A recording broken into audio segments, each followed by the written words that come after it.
राम राम। यदि आप सच्चे मन से अपने आप को भगवान को समर्पित कर देते हैं, उस ईश्वर का नाम लेते हैं, तो आप किसी भी स्थिति में हों, ईश्वर सदैव आपका साथ देते हैं। रामानुजाचार्य जी एक दिव्य संत हुए। वो एक बार अपने शिष्यों के साथ भगवान रंगनाथ जी के दर्शन करने, जिनका मंदिर दक्षिण भारत में था, भगवान रंगनाथ भगवान कृष्ण का ही एक रूप था। वो उनके दर्शन के लिए अपने शिष्यों के साथ निकले। जब बहुत समय हो गया चलते चलते, तो मार्ग में एक बागीचा देखा जो कि आम का बागीचा था। उन्होंने सोचा कुछ देर इस बागीचे में विश्राम किया जाए, तत्पश्चात आगे की यात्रा करेंगे। एक वृक्ष के नीचे रामानुजाचार्य जी आकर बैठे। उन्होंने ठाकुर जी का सिंहासन लगाया, उस पर ठाकुर जी को विराजमान किया और अपने एक शिष्य से कहा कि इस बागीचे से एक आम तोड़ कर लाओ, जिससे हम ठाकुर जी को भोग लगा सके। शिष्य एक आम तोड़ कर लाया। उन्होंने ठाकुर जी को भोग लगाया, सबको प्रसाद देने लगे। उस गांव के और व्यक्ति भी आ गए थे। उन्होंने बोला कि हे गुरुदेव, हे महाराज, आप जिस बागीचे में बैठे हैं, ये बागीचा इस नगर की सबसे प्रसिद्ध वैश्या का है। संत बोले, अब हम क्या कर सकते हैं? हमने उसके बागीचे की छाया भी ले ली और फल भी खा लिए। यही स्वभाव होता है संतों का। अगर किसी की छाया भी लेते हैं तो उसके प्रति उनके मन में दुर्भाव कभी नहीं आता, सदैव सद्भाव रहता है। उस वैश्य को भी ज्ञात हुआ कि मेरे बागीचे में कुछ संत आए हुए हैं, कुछ दिव्य संत आए हुए। वो भी अपने दास दासियों के साथ एक स्वर्ण थाल लेकर, जिसमें स्वर्ण, चांदी, हीरे, मोती, जवाहरात भर के और साथ में कंदमूल फल लेकर रामानुजाचार्य जी की शरण में आई कि हे प्रभु, आप ये स्वीकार करें। अब रामानुजाचार्य जी ने सोचा कि मैं इसको शाप तो दे नहीं सकता, क्योंकि मैंने इसके बागीचे की छाया ली है।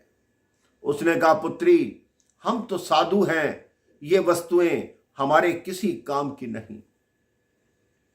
वो रो रो कर प्रार्थना करने लगी कि आपने मुझ जैसी पतित औरत को सौभाग्य प्रदान किया कि मैं आपकी सेवा कर सकूं।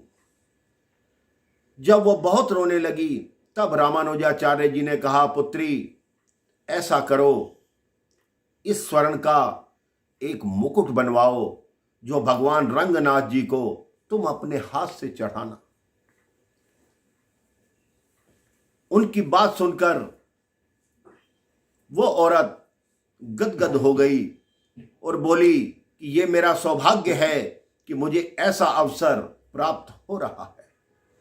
वह तुरंत एक सुनार के पास गई और उसको कहा, ये सारा स्वर्ण ले लो, ये रतन ले लो, हीरे मोती सब ले लो, इसके बदले मुझे एक रंगनाथ भगवान का बढ़िया सा मुकुट बना कर दो, जिसमें ये सारे हीरे और रतन जड़े हुए हों।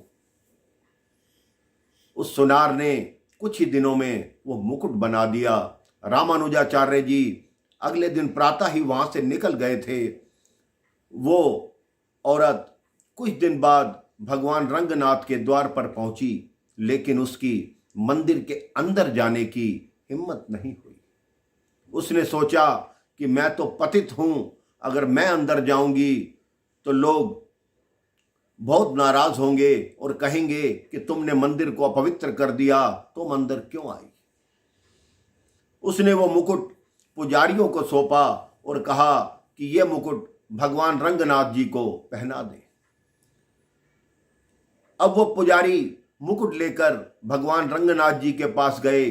जैसे ही मुकुट पहनाने लगे, रंगनाथ भगवान की मूर्ति का सिर ऊंचा हो गया। पुजारी जी ने स्टूल रख के मुकुट पहनाने की कोशिश की, भगवान का शीश और ऊंचा उठ गया। जब और ऊंचा स्टूल लाया गया, पुजारी उस पर खड़े हुए, भगवान का सिर एकदम नीचे हो गया। पुजारी सोचने लगे कि हे भगवान, आज क्या लीला कर रहे हो? क्या उस पतित औरत का मुकुट पहनना आप नहीं चाहते?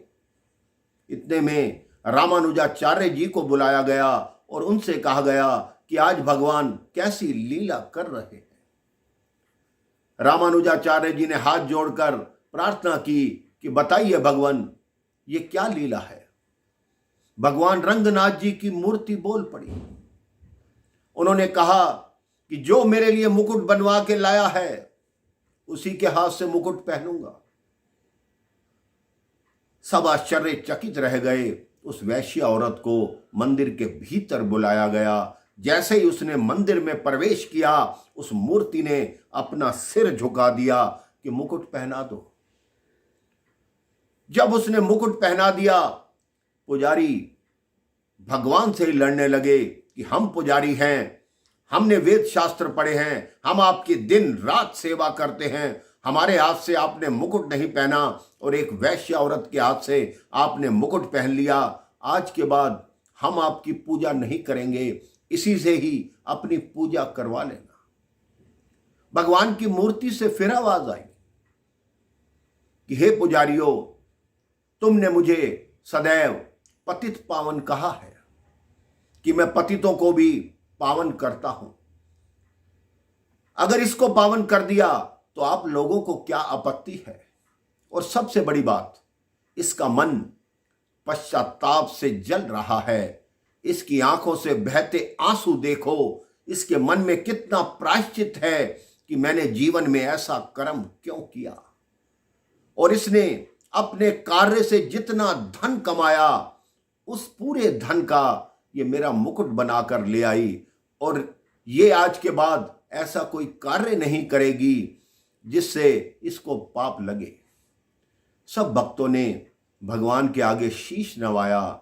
उस दिन के बाद वो महिला रामानुजाचार्य जी की शिष्या बन गई, उनसे गुरु दीक्षा ली और एक ही नाम जपने लगी, जय रंगनाथ, जय रंगनाथ, जय कृष्ण कन्हाई। आप भी अपने मन में यही विचार कीजिए, यदि सच्चे मन से किसी से पाप भी हुआ हो तो सच्चे मन से अगर प्रायश्चित करेंगे तो भगवान सदैव क्षमा करते हैं। भगवान यही कहते हैं कि आप एक बार सच्चे मन से क्षमा मांग कर देखो, मैं सदैव आपको माफ करने के लिए तैयार हूं। राम राम, जय श्री राम।